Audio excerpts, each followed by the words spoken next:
All right, everybody, welcome back for another deep dive with us. Today, we are going to be taking a look at something I think a lot of us are interested in, the connection between art and mental health. Yeah. We've got this fascinating excerpt from the influence of art on mental health, and I'm so excited to get into it with you. Me too. Have you ever, just felt so much more relaxed after a concert? Oh, yeah. Or, you're just energized after just doodling or something like that? Totally. Well, get this. There's actual research that shows that that's a real thing. Yeah.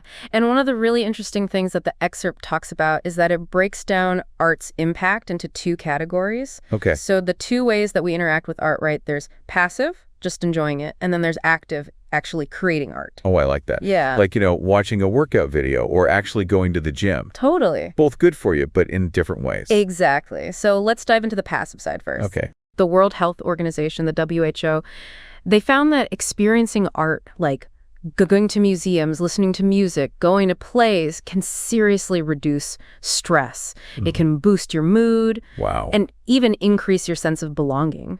Oh, that's so interesting. Yeah. That makes total sense to me because I always feel so much more connected to the world after I've had a really good museum trip. Yeah. There are actual studies that back this up, right? Oh, yeah, for sure. Okay. For example, research in the UK showed that people who frequently go to museums or concerts, they actually report lower levels of depression and higher life satisfaction.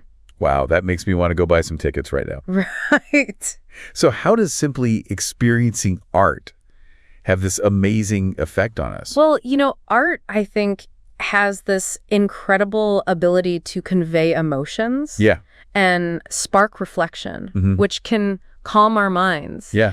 Think about it. Music can soothe anxieties, and a powerful book can help you build empathy and understand your own feelings better. I'm thinking of a time when I was going through a really tough breakup. Uh-huh. And listening to certain music, it really helped me process that sadness. And it was almost as if the music was giving words to emotions.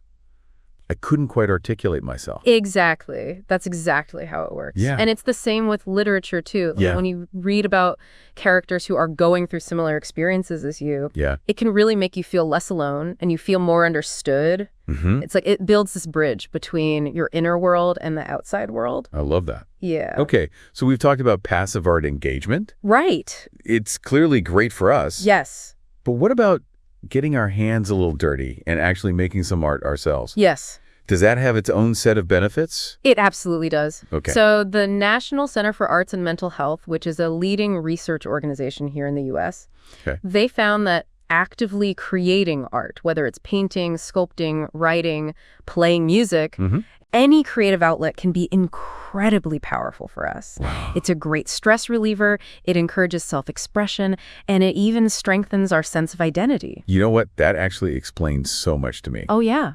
Because I always feel so much more relaxed after just having a jam session with my old guitar. Yeah. It's not just about the music. It's like I'm expressing myself, and then I feel that sense of accomplishment after. Exactly. And, the WHO actually emphasizes the therapeutic power of making art. Wow. They view it as a form of mental recreation, a healthy way to process emotions and experiences.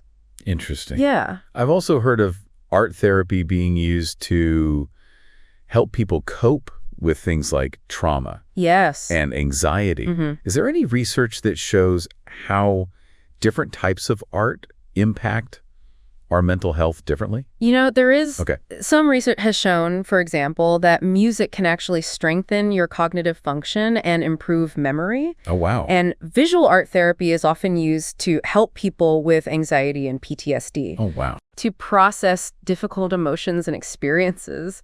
It's amazing to me that something as simple as just picking up a paintbrush or playing a musical instrument can have such a profound effect on our brains and our well-being. Absolutely. So it seems like whether we're passively enjoying art or actively creating art, we're giving our mental health a boost. That's the key takeaway. Yeah. The ideal scenario is that we have both of those in our lives. I agree.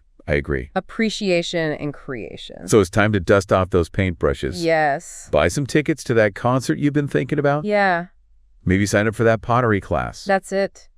You always wanted to try. Exactly. But before we wrap up, the source also mentioned something I think is really important. Okay. The role of public policy in making art more accessible. Yes, that's so important. For everyone. Absolutely. Because if we can make art accessible, not just in terms of affordability, but location, right, inclusivity, that could have a huge impact. Yes. On a community's well-being. Absolutely. It could change a community. It really makes you think, like, what can we do in our own communities to promote mental well-being through art? Right. Could we advocate for more funding for art programs in schools? Organize free art workshops. Those are great ideas. Yeah. There's so much we can do. There's so much potential. Yeah. This has been such a fascinating deep dive. It has. I mean, it's just incredible to see the scientific evidence behind the power of art for mental health. It is powerful. We hope this inspires you to incorporate more art into your life. Yes. Both as an observer and a creator. Good for you. And maybe it'll even spark some ideas on how we can all advocate for greater access to art in our communities. That's it. Thanks for joining us. Thanks, everyone. We'll see you next time. See you later.